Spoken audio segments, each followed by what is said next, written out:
आज हम बनाने जा रहे हैं कच्चे आम की ये खट्टी मीठी चटनी, जिसे आम का चुंदा भी बोलते हैं। आपने आम का अचार, आम की लौंजी तो बहुत बार बनाई होगी, लेकिन एक बार अगर आपने ये आम की चटनी बना ली तो फिर आप हर बार ऐसे ही बनाना चाहेंगे। बहुत ही फटाफट से बनके तैयार हो जाता है और इसे आप साल भर तक स्टोर करके भी रख सकते हैं। तो चलिए ये खट्टी मीठी आम की चटनी बनाते हैं।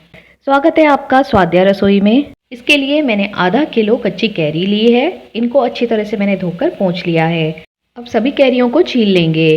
तो आम का चूंदा बनाने के लिए आपको बहुत ज़्यादा कड़ी कैरियाँ नहीं चाहिए। अगर वो थोड़ी सॉफ्ट है या थोड़ी पकनी स्टार्ट हो गई हैं तो भी कोई दिक्कत नहीं है, क्योंकि इसमें हम खट्टी मीठा स्वाद चाहते हैं।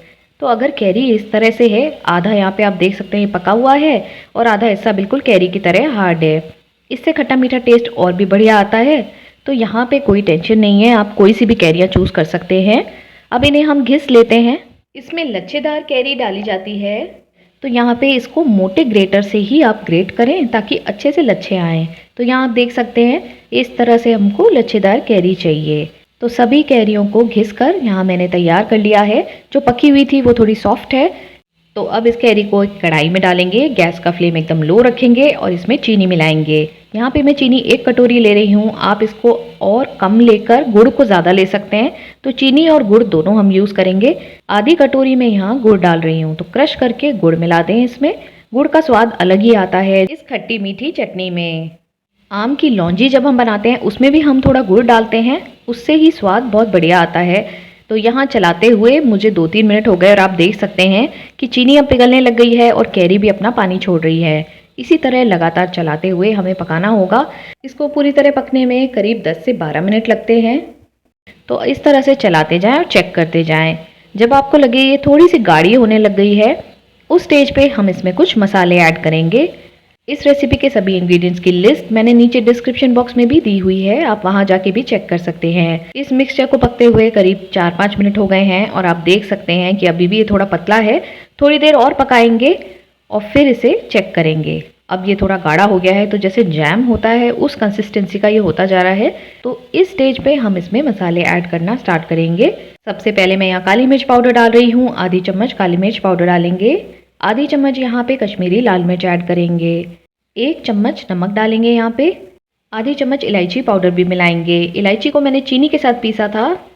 अब इसमें कलौंजी डालेंगे। तो जो अचार में हम डालते हैं, कैरी के अचार में खास तौर पे कलौंजी डाली जाती है, तो 1/4 चम्मच कलौंजी ज़रूर डालें। ये इस खट्टी मीठी आम की चटनी को देगी बहुत ही बढ़िया अचार जैसा फ्लेवर। तो ये जो कॉम्बिनेशन है सभी मसालों का, गुड़ और कैरी का, इससे बनती है ये चटनी खट्टी मीठी और चटपटी। तो देखिए कितना बढ़िया कलर आता जा रहा है। सब चीज़ों को अच्छी तरह मिक्स देके धीमी आंच पे अब हमें फिर से पकाना है। ज़्यादा देर इसको नहीं पकाना है मसालों के साथ। आप देख सकते हैं इसकी कंसिस्टेंसी अब काफ़ी गाढ़ी हो गई है। मसाले ऐड करने के बाद मैंने इसको केवल 3-4 मिनट पकाया है। कलर भी बहुत बढ़िया आ गया है और कंसिस्टेंसी भी एकदम परफेक्ट है। अगर इसको ओवर कुक कर देंगे, बहुत ज़्यादा पका देंगे, तो फिर ये सख्त हो जाएगी और टेस्ट में बढ़िया नहीं लगेगी। तो इसे जैम की तरह की कंसिस्टेंसी में ही छोड़ दें और गैस का फ्लेम बंद कर दें। जब आप इसे स्टोर करके रखेंगे किसी जार में तो इसका मॉइस्चर बना रहेगा और ये खाने में बहुत ही टेस्टी लगेगी। थोड़ा सा इसको ठंडा होने दें और उसके बाद इसे निकाल लें एक सर्विंग बोल में। आप इसको ऐसे ही स्टोर कर सकते हैं या फिर आप इसे किसी ग्लास जार में डाल के लिड लगा के और इसे स्टोर करके रख दें। कई महीने तक ये चलती है और आप इसे इवन साल भर तक स्टोर करके रख सकते हैं। ये खराब नहीं होती क्योंकि इसे हमने अच्छी तरह से पकाकर तैयार किया है। पूरी हो, पराठा हो या फिर चपाती, ये सभी के साथ बहुत स्वादिष्ट लगती है। आप इसे बच्चों के टिफिन बॉक्स के लिए भी रख सकते हैं। तो देखा आपने कितनी फटाफट से बनने वाली ये आम की चटनी इतनी टेस्टी बनती है कि बच्चे बड़े इसे मांग मांग कर खाएंगे। रेसिपी अच्छी लगे तो उसे लाइक और शेयर कर दें और हमारे चैनल को सब्सक्राइब करना बिल्कुल भी ना भूलें। बेल आइकन को भी हिट करें ताकि जैसे ही हम कोई नई रेसिपी अपलोड करें उसका नोटिफिकेशन आपको सबसे पहले आए और आप कोई भी रेसिपी मिस ना करें। मिलते हैं अगले वीडियो में एक नई और मज़ेदार रेसिपी के साथ। तब तक देखते रहें स्वाद्या रसोई, जहाँ है स्वाद भी और सेहत भी।